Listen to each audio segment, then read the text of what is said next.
What it do, beautiful people? Welcome to another edition of Quick Dip. I go by Big Drip. This week, we're going to cover the Video Game Awards. Now, because last week was so hectic with all the news we got from Disney and Warner Brothers and, the Video Game Awards on top of it, I didn't really have the time to really go in depth about these games that were announced and games that won and etc. So this week, myself and Get Jacked 1401 are going to dedicate this entire Quick Dip to the Video Game Awards. Jack, can you holler at the people for me?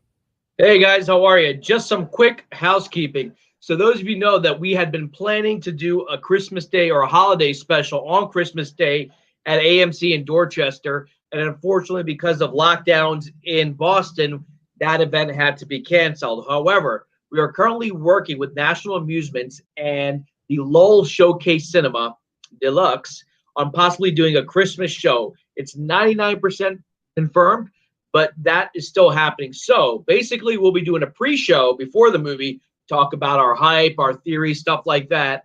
And then after show, we will do a live review from inside the cinema and tell you our review on Wonder Woman 1984, working live on Christmas Day. We do it for the culture. Merry Christmas to y'all. That's what I'm talking about, baby. Jack really put in work around here, man. He's really showing us that we made the right move of bringing him aboard. Now, people, before we get into the Video Game Awards, I just want to give you all a quick reminder. We are opening a GoFundMe. We have a GoFundMe currently going. Now, our dear friend, Light Drizzle, his mother, she's sick. Right? And these medical bills, they add up. It goes quickly. You know how it goes. I'm sure everybody has a family member or themselves have been sick, and it happens, right? You have to go to the hospital. These bills add up. Insurance just doesn't cut it. So please, if you have a moment or an extra $1 or extra 5 cents, whatever you can do, donate, share the message, because we appreciate you. Because we do it for you. We do it for the culture. Jack. Yes, sir. So this year, the nominations, right? So, okay, first of all, let me just give you guys the list of the nominations. So it was Hades for Nintendo Switch, made by Supergiant Games. Last of Us Part 2, Doom Eternal, Animal Crossing, and then Ghost of Tsushima. Also, the Final Fantasy remake. If you had to pick, who would you pick? I would have picked Ghost of Tsushima, hands down. Okay. So if I'm being perfectly honest, right? Yeah. I didn't outside of Doom Eternal, I played none of these games. Just being honest, being real with you guys. I didn't play any of these games. That being said, I don't think Doom Eternal is really up for it's weird to me that even got nominated. It seems like I feel like almost as if it's because of a lack of options this year, because we had a lot of stinkers this year. Let's be real. Yeah. There was a lot of bad games this year. So I think the lack of options is why Doom Eternal ended up on that list. And it's a shame because, the Doom franchise has had a huge renaissance. And it's a shame that, maybe it's because in the last 10 years, we see too many first-person shooters. But I remember when Call of Duty 4, the first Modern Warfare came out, that won a lot of Game of the Years. But now everyone is doing first-person shooters, and they just don't feel, as interesting anymore. And I guess that, for the fact it was nominated, it deserved the nomination. But games are doing so much right now, and I guess maybe first-person shooters might need their own category because there's so many every year. Absolutely, and I think if you're absolutely right, FPS is an overused trope by all means. I think if you're gonna if you because it is such a common trope now, you have to be something like Overwatch, right? Overwatch is very unique in their style and their gameplay and their look. So if you want to be Game of the Year at this point with it, because Jack is correct, FPS is very much overused. So if you want to be Game of the Year, you got to be original. Because I believe Overwatch won Game of the Year, did it not? Back in what was it, 2016? Yeah. It certainly deserves it. And a lot of times, big money games that like deliver, especially games by Rockstar, don't necessarily win Game of the Year. I was surprised when God of War beat Red Dead Redemption 2. It seems like there's a little bit of bias, like, okay, you know, these big games that come out every 8-9 years, like Grand Theft Auto, Red Dead. Yeah, we're not going to give them Game of the Year. Everyone knows those games are awesome, so we gave it to God of War, which I played, I liked, but I didn't see the huge sort of. I enjoyed it. I played it, but I didn't think it was better than Red Dead 2. Like Red Dead 2, I thought was like, whoa, I didn't know you could do this with an open world game, you know? True. So, you know, my thoughts on Red Dead was like, it's a little too convoluted, right? It's a little too much. Like there's a line, right, between what a video game is and reality. And, you know, every year we slowly but surely are getting closer to that line. And I think Red Dead 2 is just basically on that line, right? Like, you got to keep your horse healthy, you got to feed him and make sure he was rested and give him water. It's like, yo, I'm not here to babysit. You know, I'm trying to play a video game. If I wanted to take care of a horse, I would go to my local farm and adopt a horse. You know what I'm saying? So, I you know what I mean? So I appreciate that. Like, God of War still understands, hey, we are a video game at the end of the day, right? I'm going to give you a list of chores to do while playing my video game, right? Yeah, that's true. That's true. Okay. But you know, so like, Jack, go ahead. Let me ask you something, right? Because now you're the one, mind you, people. Jack's the one who told me about this, right? Because I only focus on Game of the Year, right? I don't go into all the other categories because, to be quite frank, I don't care. Jack told me though that Jedi Fallen Order was on list. What was it? Best action game? Best action game. Yeah, best action game. Now, Jack, I'm pretty sure you didn't play this game, right? Correct?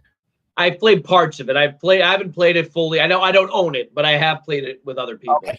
So I'll tell you, I'm in the middle of playing it right now. I know I'm a little late, but I like to, you know, I was excited about this game when it was first announced. So I got on it and I bought it and I'm in the middle of playing it right now. And Jack, when I tell you the bugs are just through the roof, I mean, this game on a regular basis is, okay, first of all, my first issue with this game, right?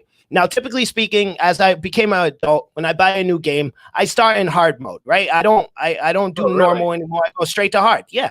Because, you know, I'm a gamer, or I like to think anyways. So I should be able to handle it, right? Now, the gap between hard mode and normal in Jedi Fallen Order, I mean, the difference is just absolutely absurd. And I noticed a lot more bugs come when you drop the difficulty, right? Like in hard mode, I didn't have that many bugs. Things weren't tweaking out. Things weren't going crazy. Things weren't going haywire, right? But I switch it to normal, and now all of a sudden the game can't even function. I can't take 2 steps without falling through a platform and everything just going absolutely off the walls, bonkers.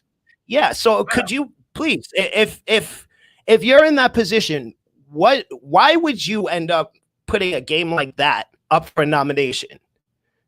Honestly, I think it goes back to what you were saying earlier. This year kind of had like stinkers, so they're like, all right, we need some big titles. So obviously you got The Last of Us, you got the Ghost of Tsushima, you know, Doom Eternal. All right, we need some more games. I mean, Assassin's Creed was in that best action game thing, you know, so I think they just need to fill it up. I've heard really good things about that. I was surprised to hear about the bugs. It was on PS4?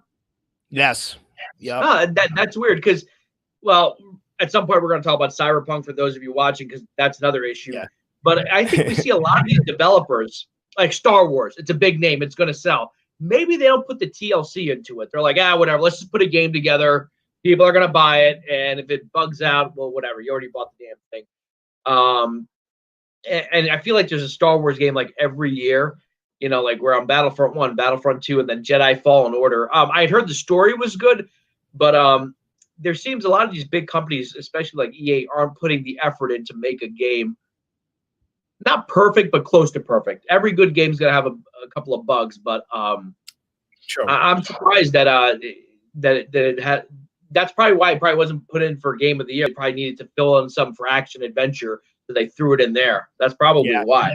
Yeah. So I do agree because I think it does come down to like the lack of options this time around, right? But you know what I noticed as well, though, on the same coin it seemed like immediately after the Game Awards, or like right when they ran out of time to put up new nominations, everything came out, right? Miles Morales came out, Cyberpunk came out, all these games that belong on those lists came out, dropped after the fact. So it's next year ought to be much more interesting. Great segue. Let's talk about Cyberpunk. Yeah, so I actually did not buy the game yet. It was probably my most anticipated game of this year, but for whatever reasons I was like, oh, I'm going to wait till next week, then I'll buy the game. And part of me wanted to wait because they're supposed to be doing it'll work on a PS5, but I was waiting for a PS5 version. Unfortunately, the amount of bugs on especially PS4, Xbox One, and there are bugs on the Xbox Series X, there are bugs on the PS5 and PC are unforgivable. It's not just a little bit lag. Look, every big game is going to have bugs. Fallout is known for having bugs. We're talking about gargantuan bugs that shut the game down, that basically crash the system. And it just seems like CD Projekt Red, who I respect a lot, they made The Witcher 3, which is a wonderful game, probably one of the best open world games ever. It seems obvious that they knew this was going to be a problem. And then some people are saying, oh, well, this is supposed to be a next-gen game. No, it was not. This was supposed to be a PS4 Xbox One game, not a PS5 game. Yeah. And you could say, oh, it's a really big game. Of course, it'll be glitches, but then you look at Ghost of Tsushima, then you look at Red Dead Redemption 2, these other really big games that, they'll have bugs, but it is unforgivable. It just seems like they didn't care. They knew that they had 8 million pre-orders. They can smell the money. Let's just release it now. Let's make sure our Q4 looks good. And it's actually really disappointing. At this point, right? Like, at the point that they got to now, this game was delayed 3 times over. This was the 4th release that they announced, and it finally came out over the course of like 3 years, right? Yeah. I think at that point, right, like the game clearly wasn't finished, because the patch they just released was like 16 gigabytes, right? That's insane. For a patch, that's a lot. So I think it was at the point, like, clearly this game was not finished, and if they delayed it any further, all hope, all hype would have been lost, and it might as well not even release the thing at this point, right? So, all right, we're going to release it, right? And a couple weeks down the road, we're going to hear a lot of complaints, but a couple weeks down the road, we're going to release this patch. And for the most part, it will be fixed and playable. People will be happy. And then we can, because they have on schedule right now, what is it? 2 separate patches of equal size coming January and February. So clearly, this game was not finished. Yeah, I mean, not only that, I think their last major release was The Witcher 3. That was 2015 or 2000. So it's been 5 years without a game. And they're probably like, hey, we put a lot of money into this. We need to make this money back. So let's just release it. And it's a shame because CD Projekt Red isn't put in the same categories like EA or Bethesda or Activision, these big corporate money-hungry guys who just keep pumping stuff up. I will say this, I don't get that many bugs playing freaking Call of Duty, Yeah. I mean, we were expecting them to, they're a big studio now, but to act like an independent studio, to put that TLC in there, to, make it at least playable. I mean, these bugs crashing your system, going through the floor. And it's a shame because now I do want to buy it and I will want to play it, but now I might just wait till January or February when they have it patched. And by the way, this happened to Fallout New Vegas, and Fallout New Vegas recovered. That was another buggy game that was released by Bethesda. That is true. Best. Yeah. Once they got the patches out, which means they should have just waited a year, and I'd wait a year. That is true. That's a fair point. New Vegas was like that. New Vegas was damn near unplayable when it first released, and then they gave us that patch.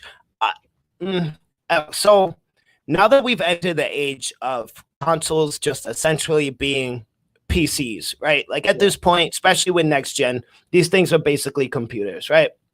So New Vegas came out on PS3, Xbox 360. Yeah. So New Vegas came for PS3 360 era, right? At the time, like, we had crossed that online threshold, if you will, right? But like patching up a game like that seems, I'm no programmer, I'm no like whatever, but it just seems to me that because this was like, 2 generations ago, it's easier to patch a game of that sort, right? But with a game like Cyberpunk, and new titles that are just, again, are essentially playing on PC. Like, these bugs are so like yeah, New Vegas had bugs, but it wasn't crashing your system. You see what I'm saying here? So it just seems like the risk is much, much higher this time around, because it is crashing systems at this point.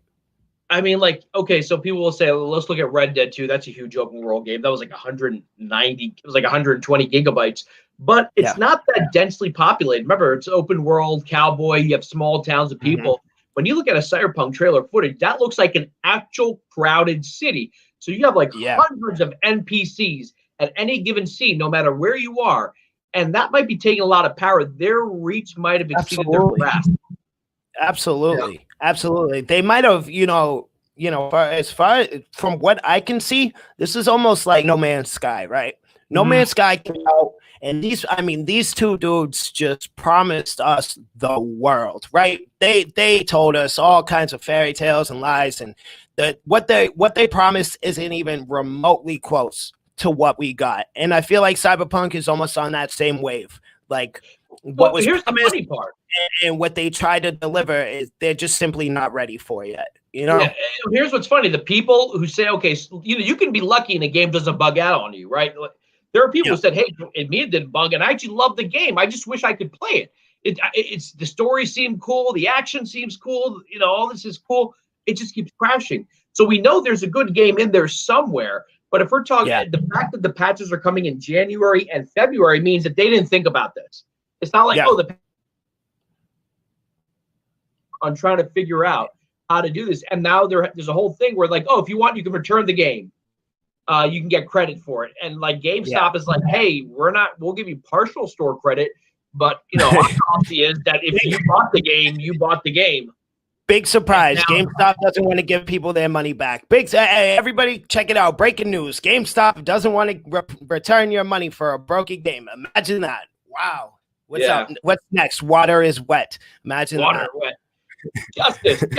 Did you just quote Batman versus Superman? Maybe. Oh, my goodness. So, look, all right. So, Cyberpunk, right, is questionable at this point. Yeah. You guys, everybody was so hyped up for this game. I was not one of those people. Keep it real with you. I really didn't. I'm not like I wasn't waiting for this game, but it was a hyped up game, and people waited years and years and years for this game to release. Hopefully, look at that. Jack was one of them. Hopefully, with these patches, things will be better, and you actually get the game you were promised. Yeah. And that's all it is. So now that I'm thinking, if it had been released, let's say a few months earlier, I don't know if it would have been nominated for Game of the Year. True. Yeah. True. Not with all the problems and the bugs and the game not even being playable. Absolutely not. And okay. So now I'm talking ahead of myself, because look at Fallen Order. I mean, Fallen Order is on that same level of just broken. It's just broken. It's not like a functioning game by any means, but it still got nominated. So, I mean, Cyberpunk probably would have got nominated and won just because of the hype alone that came along with that game, Yeah. Yeah. You may be right, but with all these game awards, there's always politics about who wins. It's like the Oscars. Like, it's not who really should win. It's like who, what are the politics right now? That's the game that's going to win. And well, that segues into the I guess the games of the year. Who would you have picked? You said you played. So I played. Listen, I played Doom Eternal. I'm not gonna sit here and pretend like I played any of these games outside of Doom, because I didn't. But by no means would I have gave it to Doom Eternal. Like, this game. So Doom is it's Doom, right? It's just fun. It's balls to the wall action. It's shooting zombies. I mean, demons in the face with a shotgun. That's what it is. It's fun. Is it Game of the Year worthy? When you say Game of the Year, like, what does that entail, right? Does story need to be a part of it? Gameplay? I think it's a balance of everything, right? And Doom is heavily gameplay oriented. I will tell you this right now. The only reason The Last of Us 2 won was because it had a crazy story. I don't think it was a great story. Its gameplay is pretty much the same as the first one. And it's an emotional game. The first game was a masterpiece, mostly because of its story. It had really creative gameplay. But the game itself, in terms of actually breaking new ground, added a few things. It's like you have a pretty good car. You're going to put a few, you're going to put some rims on it. You're going to put some neon lights, but it's still the same car. This game won, I think, only because Ghost of Tsushima had a decent story. Not an amazing story, but a decent one. And this one took more risks. It did some things a lot of fans were unhappy about, but I think because it pushed those boundaries, that's the only story was the reason that beat Ghost of Tsushima. Because I find it very strange that in the video game award, story holds more weight than gameplay itself. That doesn't make any sense to me. It's a video game award, so shouldn't gameplay be the golden standard? Shouldn't that be the deciding factor? No, it's we're not talking about movie of the year here. We're not talking about TV show or book of the year. We're talking about video game of the year. And what's the difference between a video game and every other media I just mentioned?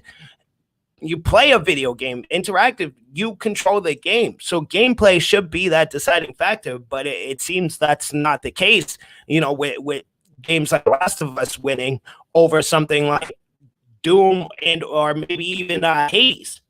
Yeah. I remember a couple of weeks ago when I did the first quick dip with you guys, there was some controversy, if you remember, because a lot of people did not like The Last of Us. A lot of people loved it. But the accusation was thrown at some of the haters of the game that it's transphobia because there's a transgender character and that there's a female character with really big arms. And, there were some petty accusations. But what happened was, which happens often, they said, anyone who hates The Last of Us Part 2 hates strong women, hates trans people. And it's like, no, that's not it. They kind of lumped it together. And all of a sudden it became political. Well, if Last of Us 2 wins, it's pandering to the social justice warriors. If Last of Us 2 loses, it's because the haters, the bigots won. And really neither of those are true. But now the political stuff, I guarantee you that played a huge role. They're like, we have to give it to Last of Us 2. If we don't, we might be the VGAs and our sponsors might pull out and say, hey, why didn't you give it to this game? Was it because you were catering to toxic fans? And it's that should be an issue. Because, there are toxic fans, but I was a critic of the game, and none of that had anything to do with it. It had nothing to do with the trans character. I didn't care about that at all, or strong female characters. I loved Ellie. She's one of my favorite characters of all time in video games. It had nothing to do with it all, but that probably played a larger role in Last of Us 2 winning. Because when you go, I wrote down all this stuff about, the Ghost of Tsushima, because open world games are coming out every other day now, but they did so much in terms of stuff we hadn't seen or did stuff creatively. You're like, how did that not win Game of the Year? And it blows my mind. First of all, it's set in Japan. They actually cast Japanese actors. It's not like some dude doing a Japanese accent. It's set in this historical period. The landscapes are gorgeous. The story, it's a revenge story, but they had a ranking up system, which I thought was phenomenal. Basically, you go around and you do these side missions to build up points to get charms, and these charms affect your combat. This is probably one of the best blade-to-blade combat games ever made. And this is a game, when you take chances in gameplay, that could have failed, but it didn't, and it doesn't win Game of the Year. So I'm kind of like, Last of Us 2 had hype. This game had hype, but I'm really surprised Last of Us 2 beat it. Well, really here's the major issue, right? You pointed it out without actually saying it. They put. Now, I'm not sure how the VGAs run, right? I'm not sure if it's like a poll system, right, where the fans vote, or they have like a set group of people deciding. But with all that pressure, right, like you can't be labeled, right? Like you just can't have it as a company. We're back. That. It just not happen. Sure. So if they, I think you have to repeat it because we got lost there for a second. Say what you were saying. So when a company, so the VGA is getting all of those accusations and claims of, oh, well, you don't like trans people and you don't like strong female characters and blah blah blah. It kind of puts the VGAs back against the wall, right? Like whoever makes that deciding factor. Now because as a company, you cannot be labeled bigot. You just can't. It's just you're done after that, right? Like it's over. It's a wrap. You won't succeed anymore. So their back is kind of against the wall now, right? Like say they want Ghost of Tsushima to win, But now it's this, there's 2,000 people talking about, oh, we're bigots if Last of Us doesn't win. So now it's kind of like, well, shit, we probably pick Last of Us because we don't want that label. You know what I mean?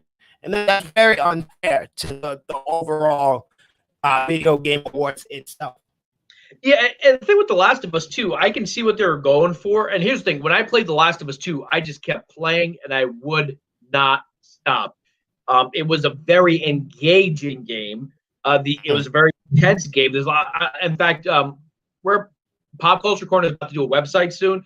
We're gonna do a whole thing about The Last of Us 2, whether it is a masterpiece or was it using cheap kind of drama tactics to kind of like, oh, I bet you didn't see that coming. Like that's kind of common. Yeah.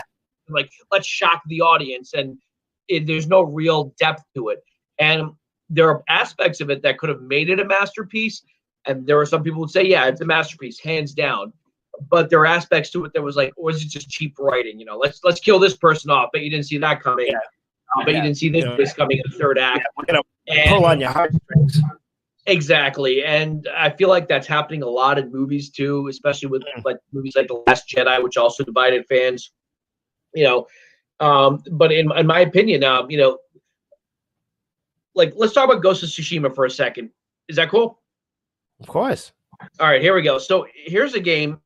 First of all, like, there are a lot of Japanese-centric games, but this is a Western-made game. This is a game made in the West, set in Japan. It's set during an actual invasion. So whereas you have like the Assassin's Creed games, which are usually set in European conflicts or maybe the Crusades, stuff like that, this game is flat out set during the Mongol invasion.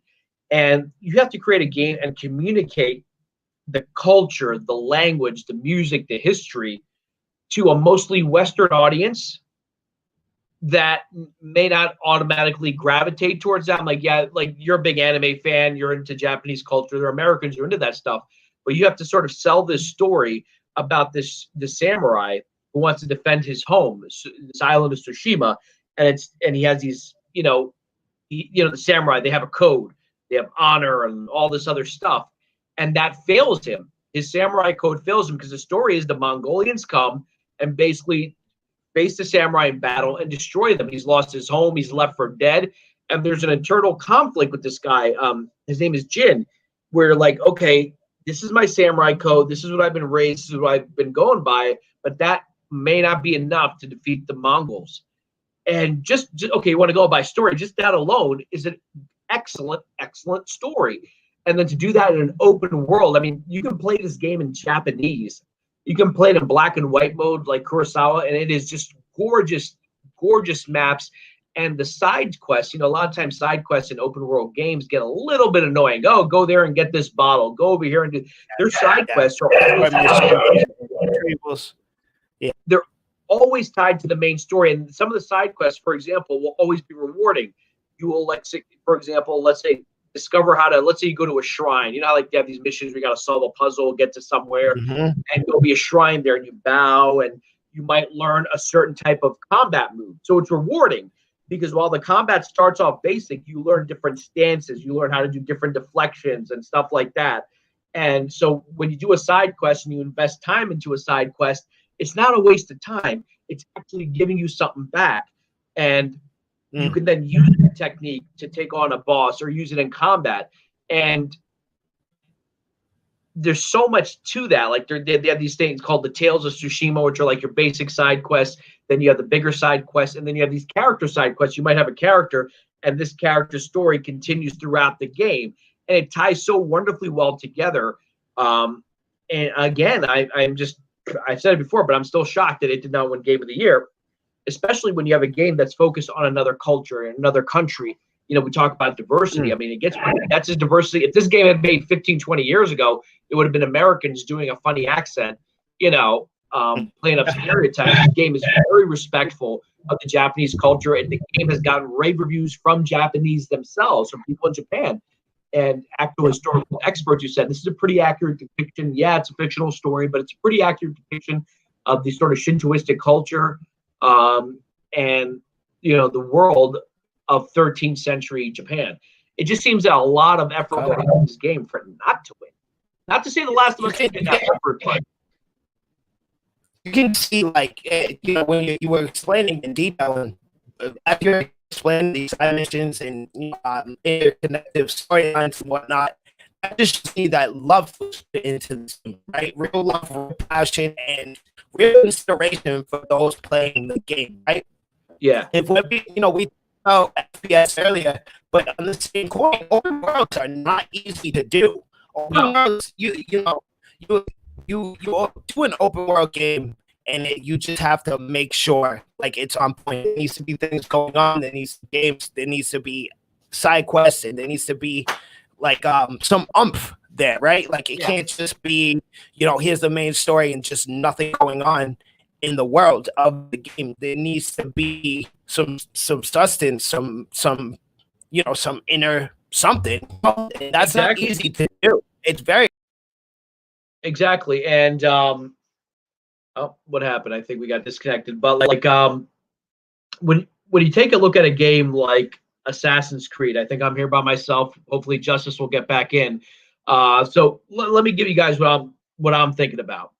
You take a game like Assassin's Creed, the more recent Assassin's Creeds, and what they do is they have these big open worlds. I mean, Assassin's Creed Odyssey alone, I felt like there were an endless number of islands, and each island had mysteries you could solve, and each island had random characters you could run into. But after a while, it's an open world game, and it just feels like, okay, I'm doing the same thing again and again. And like, it's like, oh my God, you're just, okay, I'm going to go here, find this item, the pen, go back, return to whoever. Next side quest, go find this watch. Find the watch. You have to go to a far distant area, find the watch, give it back to that person. And it's kind of filled with a lot of these fetch quests. They'll try to make it a little more sexy. They'll try to make it a little more interesting, but they kind of get a little bit annoying. With Ghost of Tsushima, and this is what I appreciate about Ghost of Tsushima, because it kind of reminded me of The Witcher 3 a little bit, in the sense that, okay, you have side quests, but the story is going to tie in to your overall arc. And I don't want to get into too many spoilers, because I know a lot of people still haven't played Ghost of Tsushima, and it is something that I highly recommend. The smaller ones, like the Tales of Tsushima, which are like the smaller ones, they will have twists, will have turns. You'll actually, kind of, get sucked into the side mission. And that's where I compared to like The Witcher 3. So The Witcher 3 had one overarching plot, which was find Ciri. Not the thing on your iPhone, but there's a character named Ciri. Geralt of Rivia is trying to find Ciri. So every side mission was tied into that. And then when you compare that to the Ghost of Tsushima, almost all the side missions, you'll occasionally have your little fetch quest, go find this item and return that. You could still kind of pull yourself in. Are we back, Drip? I'm back. I don't know what happened there. I think the VGA execs were listening to all the nonsense we talked. Naughty Dog has like a pigeon robot camera in here somewhere, because I don't know. It might be AMC, man. It might be AMC. I don't know. Somebody's mad at us. Like, oh, you found another theater, you bastards. Oh yeah. Listen, right, Jack, I apologize. People like how some games, like open worlds, they'll have these big open worlds, and they'll have like a million fetch quests, like go get this, go get that. Yeah. You're just kind of like, okay. Yeah. And even in Assassin's Creed, you have to do them to build up points to rank up. Yeah. Ghost of Tsushima, it's fun, it's organic. You want to do them. They're tied to the story, and even if they're not, they have their own stories that will kind of get you sucked in. And I'm like, that's what an open world needs to be, and that is not an easy thing to do. And, it's not. Last of Us Part 2 is a linear story. There are some areas you can explore, yes, but it's not an open world game. And, it's an ABC. Not to say that linear games are bad, but in terms of effort, and I think that should be taken into account, how much effort these people put in to create a game set in feudal Japan, to an audience that's going to play it. That's a huge accomplishment. Absolutely. And I think it comes back to, what I was saying before. It's a collective thing, right? And I feel gameplay should hold the most weight out of all of those different factors. But I think the only reason, so Ghost of Tsushima seems like the perfect combination of every one of these games that are also on the list. So by all means, it should have won. But Last of Us is a sequel to a beloved game, right? Like the hype for The Last of Us couldn't possibly be more, right? So I think it's fair to assume this game was going to win. Let's be honest. Like, and to be fair, like the controversies of the game, the writers and creators knew that was going to happen. Not to get into spoilers, but something major happens at the start of the game, and you're like, "Oh crap! I can't believe that just happened." The writers knew that. It's not like they put out a game and people got mad, and the writers were like, "Oh, what did we do?" They knew this story decision, was going to take off a lot of fans, and yes, it did, because most of the story is a revenge quest, and I was like bloodthirsty. I didn't want to spare anyone. Like I was like, I'm killing everyone I see. Because in that sense, they succeeded. But again, I think, like, yes, it has a captivating story. It has an emotional story. When the game was over, I didn't know what to feel. But like, there has to be, I think, consideration given to how difficult open world games are. I also feel that maybe these game awards are like crap. If we go by what I'm saying, that every year an open world game would win, because like they're obviously the most effort in. But you compare Ghost of Tsushima to Assassin's Creed Valhalla, which was nominated for Best Action Game. That's a game that I actually thought was a little more balanced than it had been in the past. It's a big map, but it's a little bit more of a focused story. The combat is so lousy in Assassin's Creed now. It used to be kind of chill. Now it's just a hack and slash. And Ghost of Tsushima, their fighting system was so good. It starts off basic, but then like you learn the stances, and it's fun to learn these things. Sometimes in video games you gotta learn a bunch of crap, and you're just like, give up. You're like, just smashing buttons. I think I give big shout outs to Assassin's Creed because first of all, Assassin's Creed lost me a long time ago. They lost me at Black Flag. Ever since I'm good. But they, I give them props because they recognized the problems and they tried to change them, right?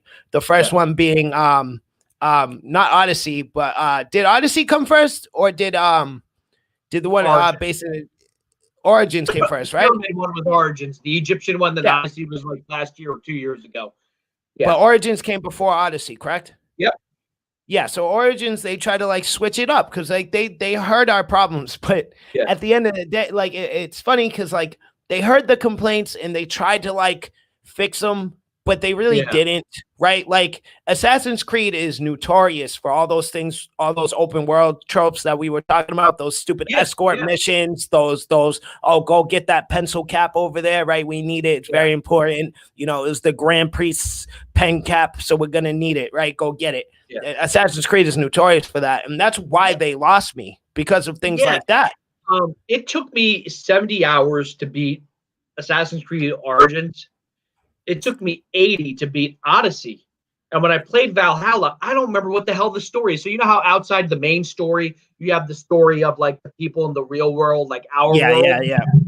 They're like, in Assassin's Creed Valhalla, slight spoilers, like the world is going to end again in 8 years. We have to figure out why. I'm like, wait, when did this happen in the last game? It probably did happen. I probably watched it, but the games this is what they do. They make them too big.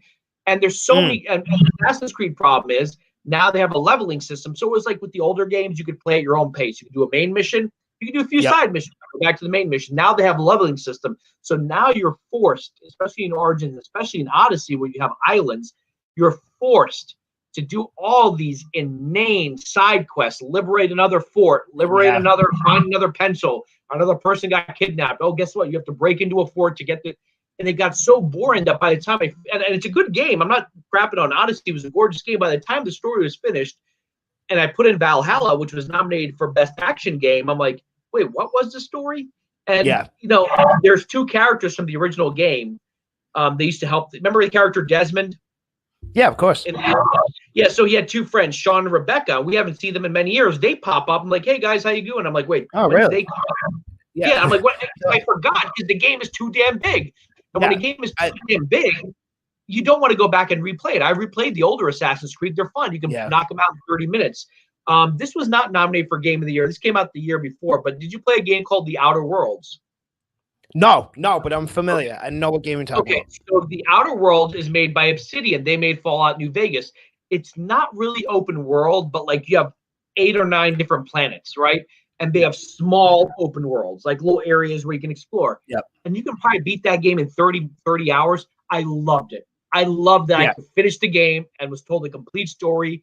And There's a such thing as too much. Too much does exist. And I think, like I said, Assassin's Creed lost me at Black Flag, right? But Black Flag was a great game.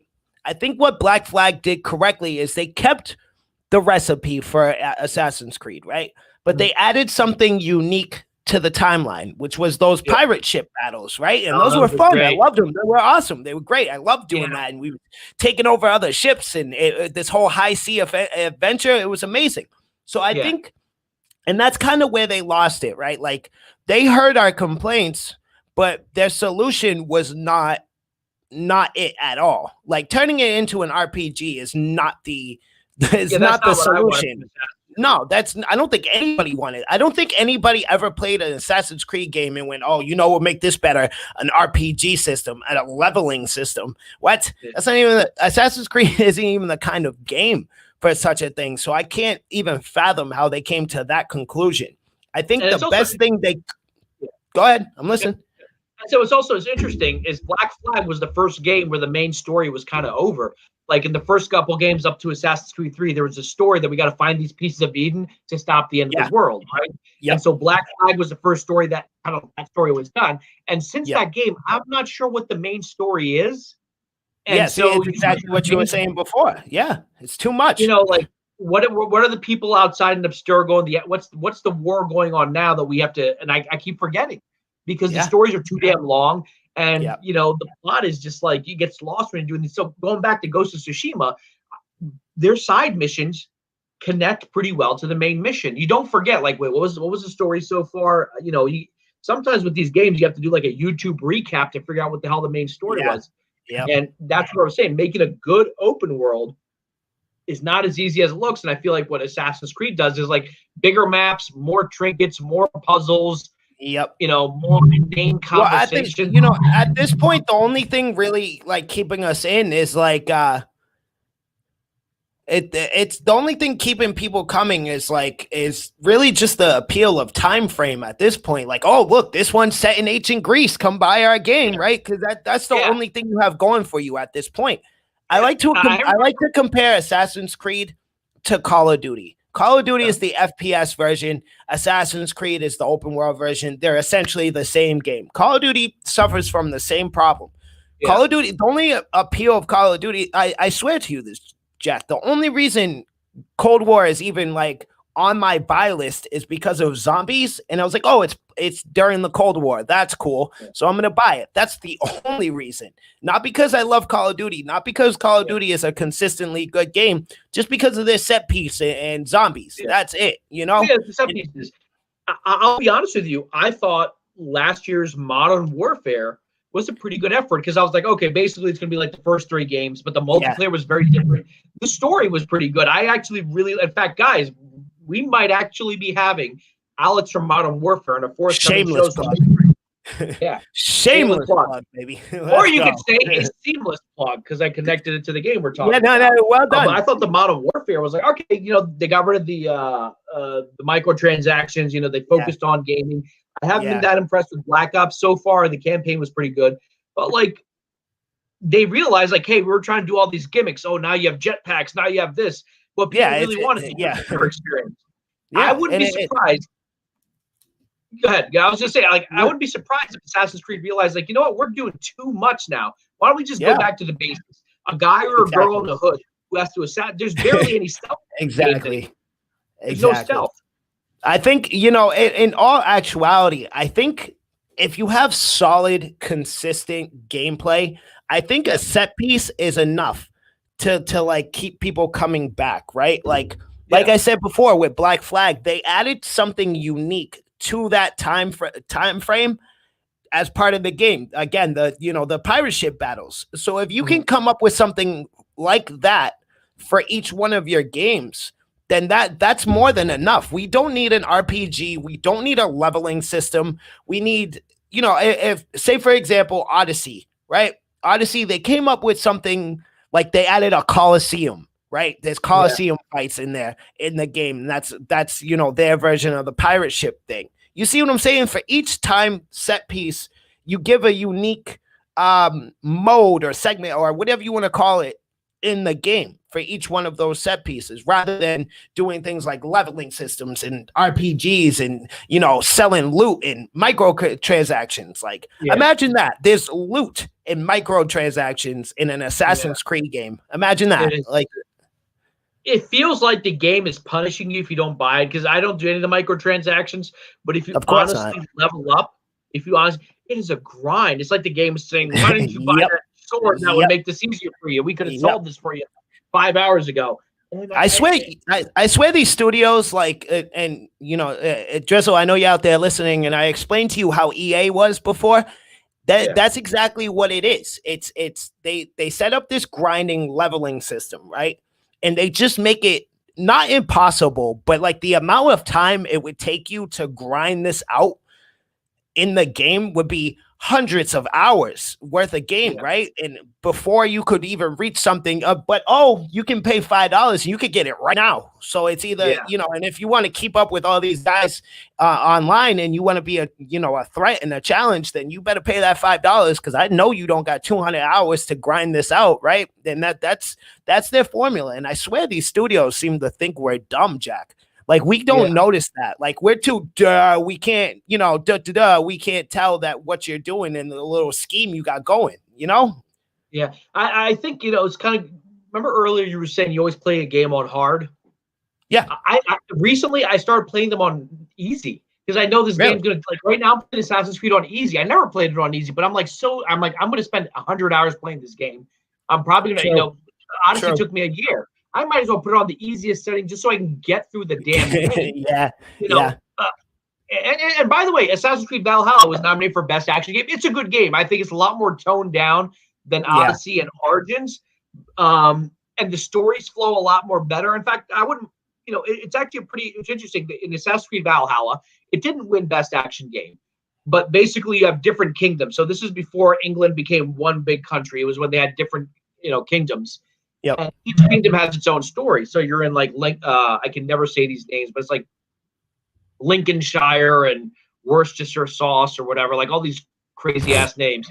And like, you have a story, you got to put a new king in there. You got to fight certain people. And it keeps like these small stories within a bigger story. I'm like, this is better. Because in Assassin's Creed Odyssey, you have to find the pen cap. The pen cap is like 5,000 miles away, and you got to get on a goddamn boat and drive all the way up there. You're going to get attacked by enemy ships to find the one thing you can fast travel. I found your pen cap for you. Oh, you leveled up 0.1%. Like, oh my God, I got to do 20 more of these. Yeah, imagine. And that's my point exactly. They think we're too dumb to like realize that what they're doing, they do that on purpose. Oh, we're going to place this. We keep using pen cap for an example, and I love it. We're going to put this pen cap 5,000 miles away, and the only way you can get there is by camel, and the camel can only go for 5 minutes at a time before you have to let them nap for an hour. And they think we're too dumb to realize, but if you give us $10, you can get fast travel. Super camel. Yeah, you get a camel from Krypton. Well, he'll get you there real quick. I think we're too dumb to notice these things, and it's to the point.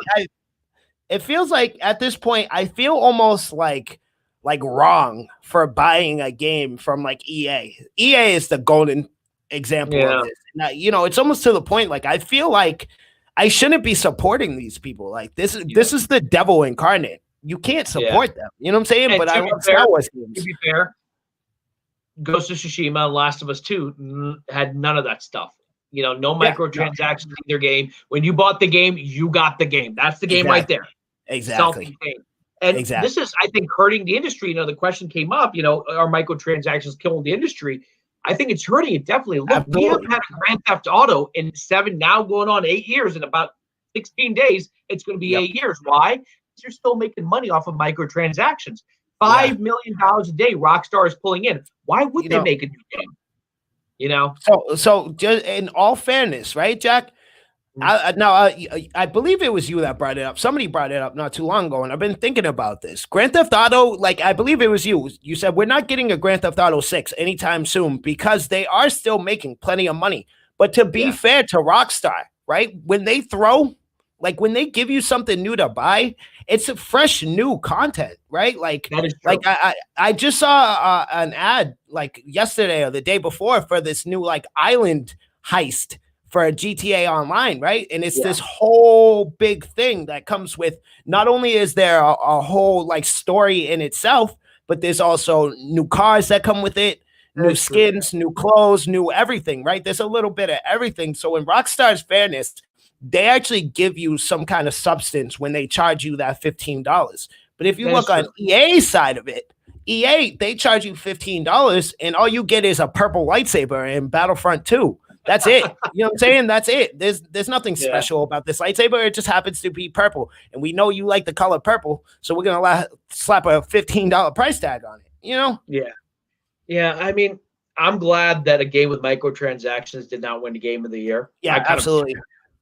And I respect that Last of Us 2, even though I don't think it should have won. It was a self-contained game. There's no extra DLC I got to pay money for down the line. I played the story. I got the story. The only thing was, I think, if you got like the Ultimate Edition, you got some perks that you would eventually get in the game. So even if you didn't get the Ultimate Edition, you would have gotten those perks on your own, and you can play it in New Game Plus. Yeah, a little bit of cheating. It's like paying an extra $10, but I'm doing that ahead of time. And I did get that version because I know how difficult a game Last of Us 2 can be and how intense it can be. And even with those perks, it was still a difficult game. But you know, I know we're running out of time, but we by the way, once our website launches, we're going to be covering video games also. So absolutely, yeah. So you guys stay tuned for that. So we're still in the process of like ironing out the details for said website. But when said website does come, if you guys follow us on social media, you'll see that we've been looking for writers and people that are interested in getting their words out there, right? So if you, by all means, if you're interested in such a thing, get in the comments, let us know, follow us on social media, and you can DM us. So like I said, we're ironing out the details for this website, but you know, we're still working out exactly how we want this website to look, but you know, it will contain all kinds of content, you know, breaking news, articles from myself, Jack, Drizzle, anybody we bring on board with us. We're really trying to bring something special here and something full of substance. You know, we want this thing to really have some girth to it, you know? Yeah. And, you know, and look, we're looking for aspiring writers. You know, we will, if we think we'll talk to you, if we think you got enough, you know, you got something special you want to get out there. Look, we're both PlayStation guys. We could use an Xbox perspective. If you want to write for us, we'll promote you. This is true. On our website. Look, if I'm being perfectly honest, I really don't want a Microsoft lover, but we kind of need. We got to be fair, you know. yeah, it's fair, but we do kind of need one. So. There's a lot of games coming out. They got Halo 5, Halo 6, Halo 7. It seems 8. Like, whoa, Microsoft making big moves. yeah. But we might need some Xbox people. So here's what I want everyone to do. If you're watching, please follow us on social media. Pop Culture Corner. We're on Facebook. We're on Twitter. We're on Instagram. We're on MySpace. No, we're not on MySpace, but we're on everything else. We're on Snapchat. We're on everything. Engage with us. If you have a comment, even if it's an ugly comment, we want your ugly comments. Yeah, absolutely. Engage with us. Tell me I'm fat. Yeah, tell me I'm fat. Make fun of my hairline. I really don't care what you say. I just want to talk to you people. We say it literally every time we get on camera. We want people to engage with us, and we're looking for inspiring minds that want to get material out there. If you're a writer who might have an interesting story, we're thinking about it. You know, right now we could launch a website tomorrow, but we want to put thought into it. We don't want it to be like a cookie cutter website. We want some, you know, intense discussion about what we want to do. You know, like I said, I'm writing some stuff on Last of Us and Assassin's Creed. It's not just a go-by-go review. We're talking about the history of the game, how it's changed, some stuff that Big Drip was talking about, like, you know, what it used to be, where it is now. Is that what we want? And we want people to be sort of intellectual about this stuff and not treat it like it's kid stuff, because I think a lot of venues still talk about pop culture like it's kid stuff. It's no longer kid stuff. Games for adults now. Yeah, absolutely. Yeah, you know, it's at the. I say this on a regular basis, right? If I grew up in my parents' kind of time, era, like I would have got bullied a lot, right? Like a lot. Like I have a Naruto tattoo, you know what I'm saying? And it's big and it's very, very noticeable. I would have got beat up quite often. So us nerds, we're winning, baby. We're out here. So you make your voice heard. Yo, we are on top right now. The highest grossing movie of all time is a Marvel Comics movie. We're winning. So please get your voice out there. Hit us up, DM us, get in the comments, submit your articles, all that good stuff. We want to hear from you people because, again, us nerds, we're winning. So we want to connect with all of you. Follow us on social media, follow, like, subscribe, all you know the drill, right? Please and thank you. Check out our GoFundMe. We finally, set in stone with a company we would like to work with for merch, right? And that would be Teespring. Now you can check us out if you follow us on social media. You'll find all of our links in the description. Check out what we got going. If you like it, buy something. If you don't like it, let us know and tell us how we could fix it, because we do it for you and we do it for the culture. Exactly. Yeah, and look, as another reminder, if anyone joined us a little bit late, we are our Wonder Woman thing that we were going to do on Christmas Day. It's still a go. We're now working with let me get their name right. The Showcase Cinema Deluxe Lowell, which is in Massachusetts. We moved our venue because the city got shut down in Boston. We're going to be doing our show from there. It's not 100% done, but it's 99.9% done. We're going to do a live show. We're thinking about doing a pre-show, and I would love if the fans engaged with us. Tell us what your theories are. There's a lot of great theories about Wonder Woman 84 that are going to be gone once this movie comes out. So tell us what your theories are. Write them in the comment section. We may discuss them in the pre-show and the post-show. We can see who was right, who was wrong. We can talk about the movie. We'll be coming live from the theater. Who else is doing that? Nobody. I can answer that for you. Nobody's doing that. Haha. Shout out to the Regal Theaters for letting us use one of your venues. We appreciate you. Yeah. So make sure to stay tuned for updates about that. You know it. Listen, people, we appreciate you for joining us. I hope you enjoyed our another edition of Quick Dip. I go by Big Drip. Light Drizzle couldn't be with us tonight physically, but he is in our hearts. Get Jack 141, our producer. Jack, can you say goodbye to the people for me? Goodbye. And stay safe. There it is. We do it for you. We do it for the culture. One time.